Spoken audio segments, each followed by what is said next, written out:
You can mute me with the background noise if you want. It's happening. It's actually happening. I'm sorry. I just can't in good conscience believe that this is a real human being. Like they're trolling, right? They have to be. From the congressional release of files related to Jeffrey Epstein, including emails in which the convicted sex offender mentions Donald Trump. Pressure is growing this morning for more of the Epstein files to be released by the Justice Department. Chief White House correspondent Mary Bruce is tracking the latest. Good morning, Mary. Good morning, George. And these messages are sparking fresh questions about President Trump's relationship with Jeffrey Epstein. The White House denies any wrongdoing by the president, but the administration still refuses to release the full FBI files on Epstein. And now this morning on Capitol Hill, an effort to force their release is finally moving forward. This morning, as the White House downplays newly released emails from convicted sex offender Jeffrey Epstein repeatedly discussing President Trump, an effort on Capitol Hill to force a vote on the release of the full Epstein files, garnering its final signature. Congresswoman Adelita Grijalva sworn in after a 7-week delay, signing on to the petition to force a vote on the files' release as her first act in Congress. I will sign the discharge petition right now to release the Epstein files. The White House is well aware that a vote would put Republicans in an uncomfortable position. Many of the president's supporters have previously... Are you still talking about this Jeffrey Epstein stuff? Folks, are we still talking about it? Nobody cares about this Jeffrey Epstein fellow. Everybody knows. Everybody knows Jeffrey Epstein is a bad guy. Why are people still talking about Jeffrey Epstein? What, the hoax? Jeffrey Epstein, the finance man, the New York financier. Is that who you're talking about? You're just now telling me this. You're just now telling me this. This guy, he never dies. He never dies. My favorite part is that Levitt says he was filing a creep. Meanwhile, Trump is the one who was associated with him. I don't think that helps your case. Yeah, I don't know why they're... Are you still talking about Jeffrey Epstein? This guy's been talked about for years. Are people still talking about this guy, this creep? Unbelievable. Which Epstein are you talking about? Which one? Which one? My neighbor from Palm Springs, is that the one? The financier, the New York financier, very famous guy? Or are you talking about the Jeffrey Epstein that I know? My friend, my good friend, Jeffrey Epstein. That's right, believe it. Or are you talking about the bad guy? He's a bad guy. Your Trump impressions have changed? Yeah, because I was live for 17 hours yesterday and my voice is shot. Yeah, Adam Johnson, Epstein must have had some banger financial advice. Everyone who gets caught emailing him had fun last week, winky face, insists that they had to talk to him post-conviction because of his financial and or philanthropic advice was just too goddamn irreplaceable. He just had a knack for it, I guess. This raises a good question, says Jeet here. Is there actually any email where he's offering financial advice? Some vague donor stuff, but not really. Gates keeps giving this line. He hung out with Epstein multiple times because Epstein had access to donors for public health, and not once does anyone ask the obvious question, who specifically is this person? Who are these people who Bill Gates cannot, on his own, get in touch with? Yes. Noam Chomsky, a lot more connected to Jeffrey Epstein than we previously knew as well, by the way. Noam Chomsky literally met with Lula in prison and then connected Lula to Epstein. Libertarians, man. Freaking, dude, I'm sorry, but you got to hold that L. If you're an anarcho-syndicalist, if you're a libertarian socialist out here today, not a good day, you know? Not a good day for the lib socks. I mean, he's like 954 years old, so... It is what it is, you know, at this point. But god damn. You can't be outraged by the Epstein saga and simultaneously not be outraged by the fact that we have Muslims serving in Congress. Wait, what? What does that even... I'm sorry. What the... Wait, how is this... She's just saying things that piss her off, I guess. Like... Yeah. You can't be outraged by the Jeffrey Epstein stuff and then not be outraged by the fact that I was refused service at my local coffee shop earlier today. Like, what do you mean? She just said, Muslims exist. How is that a thing? This to me is the perfect distillation of all of the Israel Defense Force attitudes, right? This is the perfect summarization of it. It's like, oh yeah, you're talking about how Israel has an unimaginably connected network of espionage at the domestic level and a pervasive network of influence, a corrosive influence on American domestic affairs. But also Muslims exist. You know, there's Muslims around us, right? Remember the Muslims? Islam. Like, that's it.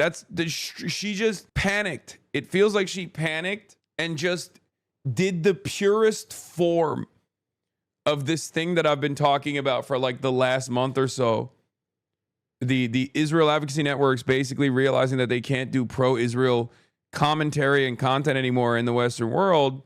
So they're deciding to just hit the Muslims line over and over again, which is pretty funny. Congratulations, I guess. Yeah, also defending Chuck Schumer. This is going to genuinely cause people to never want to associate with Laura Loomer on the right, by the way. Even on the left, there's a movement to remove all Jewish voices from politics. This is happening on the left and right. It's very calculated. Yeah, I don't think Laura Loomer and other people realize that this kind of attitude, this kind of like hysteria only breeds more resentment towards her, towards Zionists, and also Jewish people as well. Like, you're defending Chuck Schumer. Your own base is going to turn around. Your own base is going to turn around and be like, what do you... So you do care only about Jewish people, I guess, is what the response to that is going to look like. Let's continue with the Presidente. Called for their release.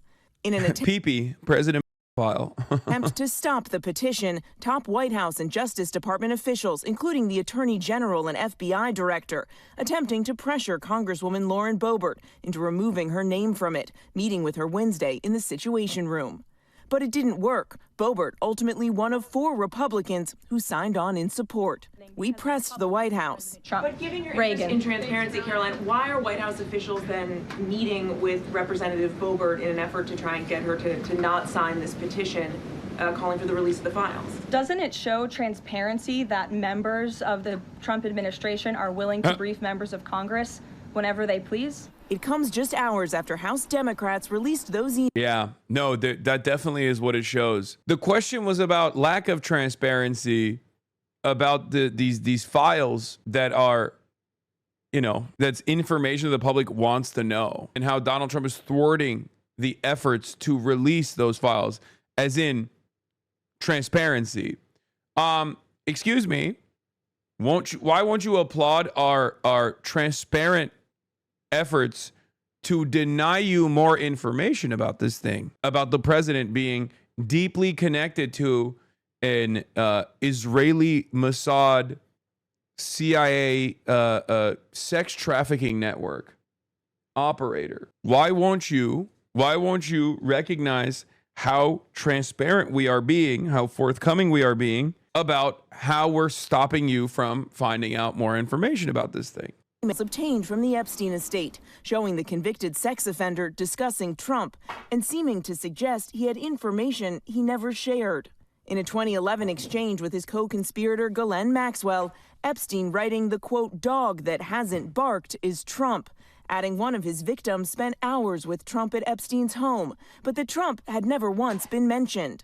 Maxwell replying, I have been thinking about that. House Republicans in the White House identifying the victim as Virginia Giuffre, who once worked at Trump's spa at Mar-a-Lago. Giuffre said she never saw Trump do anything inappropriate. She died by suicide earlier this year. In a 2018 text exchange, someone whose name is redacted wrote to Epstein, "It will all blow over. They're really just trying to take down Trump and doing whatever they can to do that." The context of the message is unclear, but Epstein responding, "It's wild because I am the one able to take him down." Trump and Epstein were friends for more than a decade. Have you socialized with him? Yes, sir. Yes? Yes, sir. Have you ever socialized with Donald Trump in the presence of females under the age of 18? Though I'd like to answer that question, at least today, I'm going to have to assert my 5th, 6th, and 14th Amendment rights, sir. After Epstein's arrest in 2019, Trump said he hadn't spoken to him in 15 years. He insists he broke off the friendship when he learned Epstein and Maxwell were luring away young female staffers who worked at Mar-a-Lago. He stole people that work for me. I said, don't ever do that again. He did it again, and I threw him out of the place, persona non grata. I threw him out, and that was it. In a 2019 email to author Michael Wolff, Epstein writing, Trump said he asked me to resign. Never a member ever. Of course, he knew about the girls as he asked Ghislaine to stop. Now, Ghislaine Maxwell is currently serving a 20-year sentence for sex trafficking. Sources say she's angling for a pardon, and when asked about it, Trump hasn't ruled it out. Now, as for that petition to force the files release, Speaker Johnson, who's gone to great lengths to... That was one of the crazier defenses from the Trump side, by the way. It's insane how Twitter liberals are losing their minds over you being in China and enjoying it. That was expected. That was expected. It is what it is. It is what it is, chatters. Avoid a vote, now says he'll bring it to the floor next week. Right, and you talk about great links, Mary. Pretty extraordinary to have the I'll lower the game. Attorney General and the FBI Director in the White House Situation Room lobbying a member of Congress. We've never really seen anything like that before. We certainly haven't, George. They are going to great lengths, as you said, to try and stop these full files from being released. But as we said, that effort simply didn't work here yesterday. Mary Bruce, thanks. Did you see liberal Spider-Man get his brain bricked by debate bros finally? I did not. I don't know what you mean by that either, but the current truths for hogs are, do you want dear leader to diddle kids or Democrats to change their gender without parents' consent? Yeah. So, okay. So yeah, the question in the minds of Republicans is, do you want a real active potential file to remain being president, or do you want insert made up thing?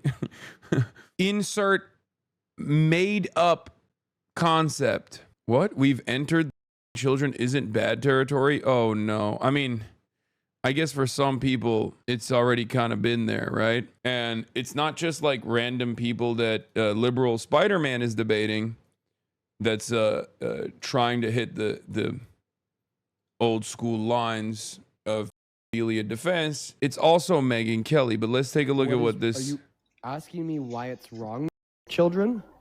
Yeah, I need you to tell me why it is wrong in your eyes to do that. Yes. Do you need me to repeat it? Can you not hear me? Do you have too many cocks in your ears, or what's up? Why is it wrong? Is that too hard of a question?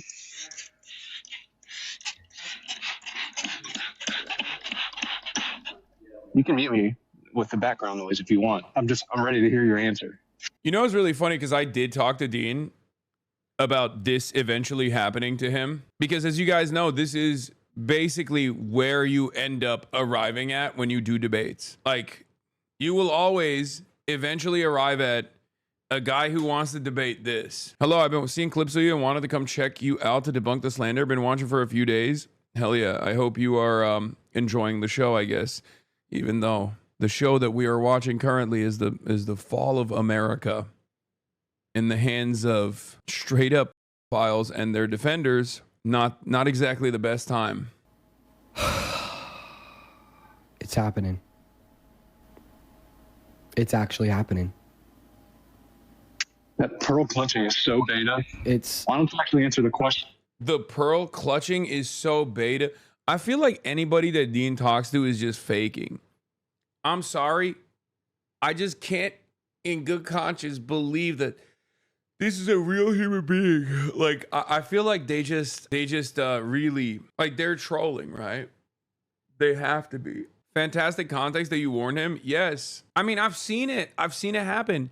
Every single one of these guys, not Dean, I'm saying, but like every single one of these like people who love debating and enjoy the spirit of debate end up trying to find an issue that in their minds they can rationalize. I don't know if they are like actual honest to God files, but it probably, I mean, they most likely are, right? Because otherwise, why the f would you ever even think about like logically trying to justify this sort of thing, right? And yeah, I mean, that's just what it is. That's just how this works. That's how it always works. You start off with like something innocuous, maybe a political disagreement you have with the other side, and then boom, one day you constantly keep increasing the intensity over and over and over again about like the subject matter that you want to discuss, and you're like, ooh, what's the most like untouchable subject matter? It's always incest and then eventually pedophilia. It's actually happening. He's calling me a pearl clutcher for saying that child is wrong. No, because I asked the question. Why are you? I didn't think this one would happen. Yeah, you were wrong. They were definitely always going to move there, both on the debate side, but also they were definitely always going to move there on the Trump side. This is like traditional conservatism, by the way. This is like the OG libertarians. Yeah, GOP 1984, It's Morning in America, 2000, Compassionate Conservatism, 2020. The proper term is ephebophilia. Let the history record that I called it in 2017, says Jeet here. And he did. He did call it. He was just a little too early. He needed to wait. This is from 2017. But the reason why he was able to call this is because, like, as I've talked about before, a lot of these influential libertarian thinkers, for example, they have had very similar takes, okay? And if the heart of your movement, if the like logical conclusion of your movement for some is anarcho-capitalism or like, you know, libertarianism in the way that Americans understand it, right? Then yeah, it's eventually going to move in that direction. And if you have more authoritarian tendencies, and libertarianism also is like, you know, devastating, chaotic, all this stuff. But like, if you have the more authoritarian tendencies, you're going to become like, depending on whether you think you should be able to smoke weed and that, you know, migrants should be able to travel freely, you will either become the maximum bottom right quadrant libertarian who also will argue about lowering age of consent laws or abolishing it in its entirety, or you'll go to the top right quadrant where you will become a Nazi and you will advocate to put migrants in concentration camps. You will still most likely become a pedophile, though. I don't know why, but that's just how it works. I think a lot of people enjoy like getting a rise out of the other person that they're talking to, and then they like slowly but surely entertain this stuff, and they go, haha, I'm rage baiting. But like, they don't realize, and this is something that I've seen on the internet quite a bit, they don't realize that in the process of rage baiting, you look like a pedophile, right? Like, you are outing yourself as a pedophile. I think the corrosive aspect of that kind of back and forth communication, of course, is that it normalizes it a little bit. Not even a little bit, but a lot. And I don't like that. I don't want to live in a world where pedophilia is considered appropriate. And yet here we are. Anyway, so that's that was Dean's approach. As for but here it is. Here is the other side of this, the intellectual giant of Megyn Kelly, talking to Batya Ungar Sargon of Akkad, or whatever the her name is, Megyn Kelly. As for Epstein, I've said this before, but just as a reminder, I do know somebody very, very close to this case who is in a position to know virtually everything. Not everything, but virtually everything. And this person has told me from the start, years and years ago, that Jeffrey Epstein, in this person's view, was not a pedophile. This is this person's view, who was there for a lot of this, but that he was into the barely legal type. Like, he liked 15-year-old girls. Barely legal? No. That's not barely legal. Barely legal is 18 plus. 15 is not barely legal, Megan. 15 is illegal, actually. Like, very much so. And for the record, I hate the counters on this because people will be like, well, actually, what about Romeo and Juliet laws? And it's like, yeah, okay.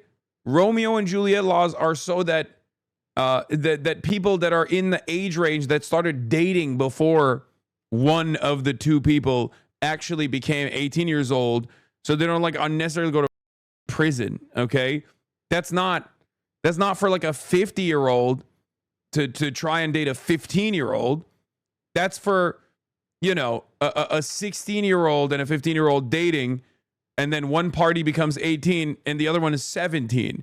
That's what Romeo and Juliet laws are for. Okay, so I don't know why you're running around with this like laminated card of Romeo and Juliet statutes in every state. Incredible work, man. Incredible work. Wait, hold on. Where is it? Oh. And I realize this is disgusting. I'm definitely not trying to make an excuse for this. I'm just giving you facts. That he wasn't into like 8-year-olds, but he liked the very young teen types that could pass for even younger than they were, but would look legal to a passerby.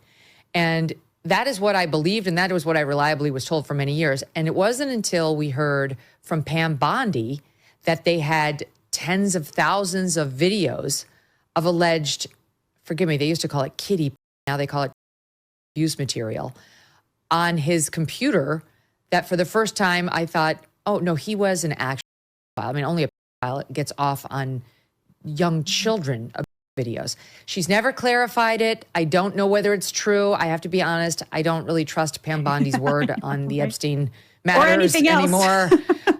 Yeah, so I don't know what's true about him, but we have yet to see anybody come forward and say, I was I was under 10. I was under 14 when I first came within his purview.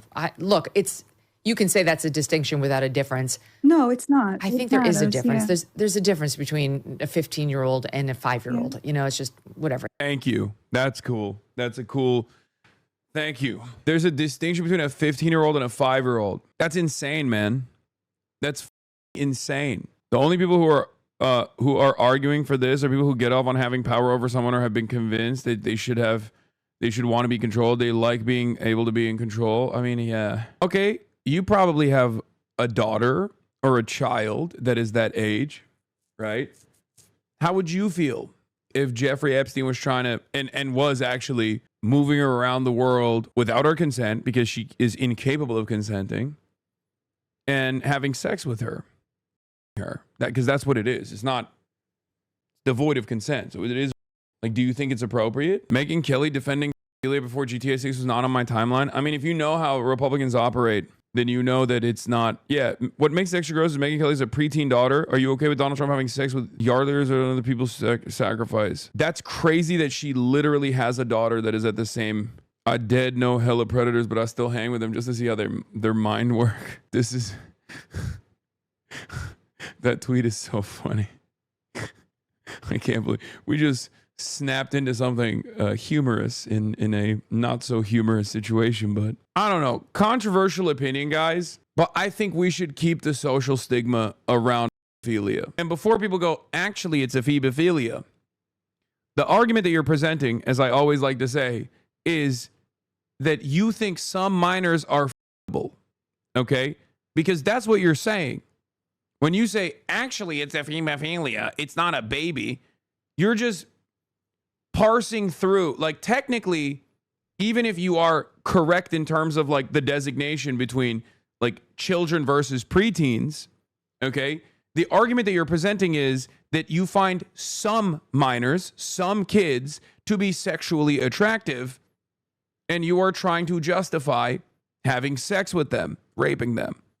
It's insane. Like, you're basically saying, like, there's a different type of pedophilia that I think is fine, which, you know, maybe controversial take. Yeah, before people say classic John Marco joke, by the way, I've been saying that for years, okay? He has a really good joke about this, for sure. But in all of my many years of duking it out in the marketplace with debate lords, I've often used this counter argument over and over again. The distinction only matters in the realm of psychopathology. Yeah, it's black-pilled Andrew Fogel. I can't believe I spent like 10 years studying the immortal science of dialectical materialism only to find out that the central truth of American politics is that we are governed by demonic pedophile cabal. What if all the authoritarian purges in China are just protecting these people from pedophile-occupied government? Pog. Yeah, it's not Zog. It turns out it's Pog. That's the one unifying factor, it seems. Okay? It's just these guys, regardless of their ideological leanings, their worldview or their, you know, background, religious beliefs, it's actually Pog. They are united in the one singular thing. Turns out the conspiracy theorists were right, that these guys all just find themselves captivated by the allure of this very famous pedophile sex trafficker. What an insane moment, dude. Anyway, let's hear what AOC had to say about the Epstein stuff. I'm wondering, you saw these emails emails that came out from the House Oversight Committee. What is your, what do you think it shows you about what we know about Trump's relationship with Epstein? Well, you know, I think we've been seeing Republicans have been trying to deflect and imply that, I mean, even House Speaker Mike Johnson had insinuated a couple months ago that Trump was on some kind of secret mission. I think what these emails demonstrate is precisely why House Republicans have been trying to block the release of the Epstein files for months now. I think it illustrates in a very damning way, and I think it also implicates House Speaker Mike Johnson as well as to why he has refused to call the House back into session for over a month now and prevent the 218th signature from releasing the Epstein files, which is that, you know, it seems as though Donald Trump had a very close personal relationship with Jeffrey Epstein and that he had personally spent time with victims in the Epstein operation. And I think that this is just, I mean, it's horrifying. It's horrifying. GOP. Guardians of Files. Good one, chatter. Will the hardcore Trumpers ever come around on this? Or are they just going to heavily chip around the margins? I think some will.